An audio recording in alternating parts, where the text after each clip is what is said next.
Alors, bonjour, chers amis Facebook, chers Québécois, chères Québécoises. Vous m'avez demandé de faire une autre vidéo, je vous l'avais promis. Je fais une autre vidéo aujourd'hui pour continuer à vous donner de l'information. Pour ce qui est des solutions que plusieurs m'ont demandé dans l'autre vidéo, dans les commentaires, les solutions vont venir à grands pas. Il y a des groupes qui travaillent là-dessus en ce moment. Il y a des personnes qui se sont engagées à m'aider. Parce qu'on a les arguments, il reste juste à emmener une masse de personnes à s'engager formellement pour dénoncer ces choses-là.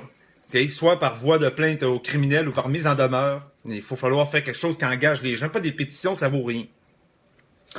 Donc, mon nom, Jean-François Dubois, constitutionnaliste de facto, conseiller juridique de facto. J'ai étudié 6 ans en droit constitutionnel particulièrement. Alors aujourd'hui, je vais vous emmener un argument encore plus fort, encore plus sérieux, je vous dirais, que qu'est-ce que j'ai emmené dans le vidéo précédent quand je vous ai dit que le Parlement de Québec, c'était un corps législatif qui n'existait pas dans la Constitution, donc on était devenu souverain à cet effet-là. Et là, je vais vous emmener un argument qui est plutôt de fait qu'un argument juridique comme la dernière fois. Je vais vous lire un extrait de la commission parlementaire qui date du 16 décembre 1982. Qui est daté soit de 2 jours avant l'adoption de la loi sur l'Assemblée nationale, chapitre 23.1.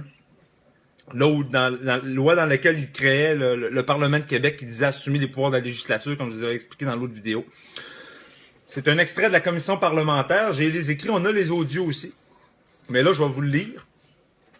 C'est M. Lalonde qui était là à l'opposition officielle à ce moment-là, qui était avocat, qui j'ai eu la chance de parler, il devait passer au téléphone. Monsieur est rendu à 85 ans.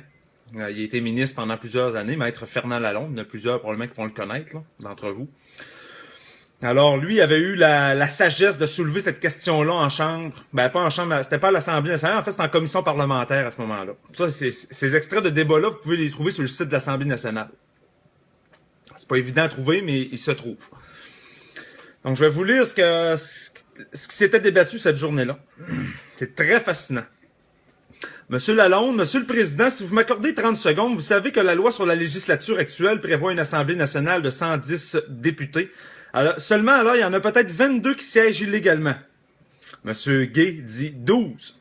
Parce qu'il avait commis une erreur verbale. Monsieur Lalonde dit oui, 12 qui siègent illégalement, y compris le député de Vigée, membre de cette commission. Alors, cet article 1-là aura pour effet de corriger. Le président, dois-je comprendre que je dois rayer le nom du député de Vigée, membre de cette commission? Monsieur Lalonde, non, mon consentement pour qu'il reste. Il s'agit illégalement, mais il y a consentement pour qu'il reste. Il n'y a pas de problème.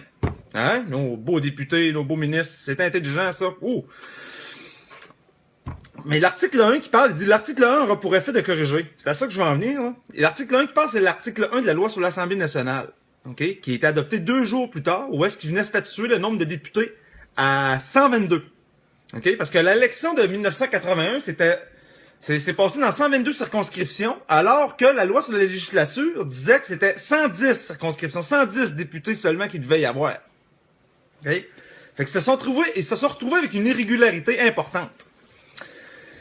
Fait qu'ils se sont corrigés eux-mêmes en adoptant la loi sur l'Assemblée nationale 2 jours plus tard, en disant, regarde, on va corriger le problème, on va mettre ça à 122. Comme c'est à l'heure actuelle dans les faits. Mais d'un point de vue juridique, c'était illégal. Il n'y avait pas le droit d'avoir 122 députés à l'élection de 1981. Fait que ce qu'ils ont fait, c'est qu'ils se sont corrigés eux-mêmes. Mais je suis sûr que tout le monde qui va écouter le vidéo, tous ceux qui regardent la vidéo en ce moment, peuvent comprendre, comme un élève de 3e année comprendrait qu'une Assemblée nationale, qui est illégale, que 12 députés qui siègent illégalement, ce qui veut dire que les autres aussi siègent illégalement parce que les cartes électorales se trouvent en fait à être mal dessinées.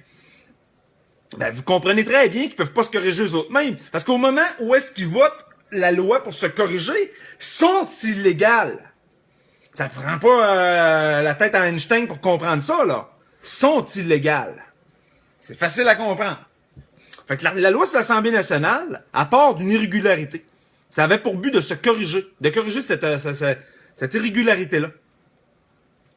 Fait que vous comprendrez que l'Assemblée nationale n'est pas digne de confiance parce que la loi sur la législature qui prévoyait 110 députés, c'est une loi qui nous appartenait, que l'Assemblée nationale elle-même avait faite.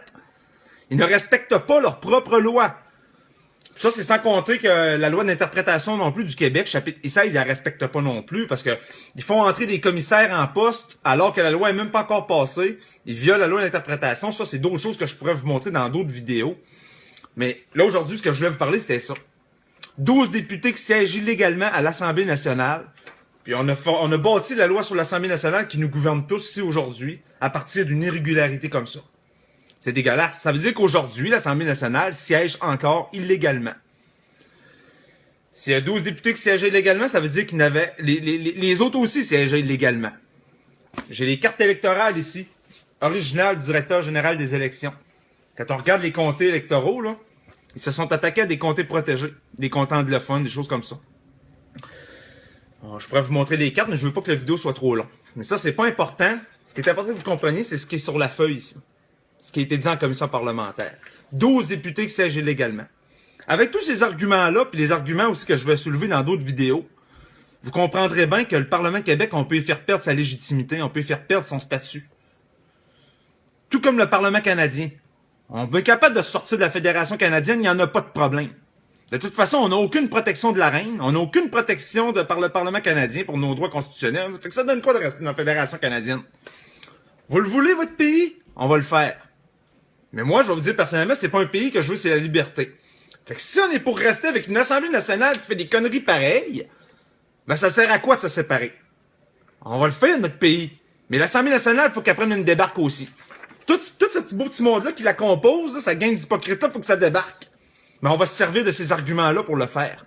Pour faire entrer du nouveau. Reprendre notre pouvoir de citoyen, de peuple. Vous voulez le reprendre? On va se servir de nos arguments. Les arguments, on les a. Il faut juste qu'il y ait une masse populaire qui se soulève pour qu'on puisse le faire. Moi puis Michel Lebrun, on a tout ce qu'il faut. J'ai compilé un document de 600 pages environ avec les jurisprudences. On en a du document. On en a des choses de fait. C'est inimaginable tout ce qu'on peut faire. Fait que les solutions s'en viennent. Là, aujourd'hui, je vous ai donné ça. Mijotez ça comme il faut. Réfléchissez à ça comme il faut. 12 députés qui siègent illégalement. Ils votent la loi sur l'Assemblée nationale qui nous gouverne. Puis, ah ouais, on file comme ça, il n'y a pas de problème. Fait que, bonne journée tout le monde. Jean-François Dubois, constitutionnaliste de facto, conseiller juridique de facto. Je vous souhaite une excellente journée. J'espère que cette vidéo-là va être partagée en masse. Partagez-la, il faut que soit écouté 30 et 40 000 fois comme l'autre vidéo. Au maximum, il faut que le monde soit informé. Salut mes chers amis.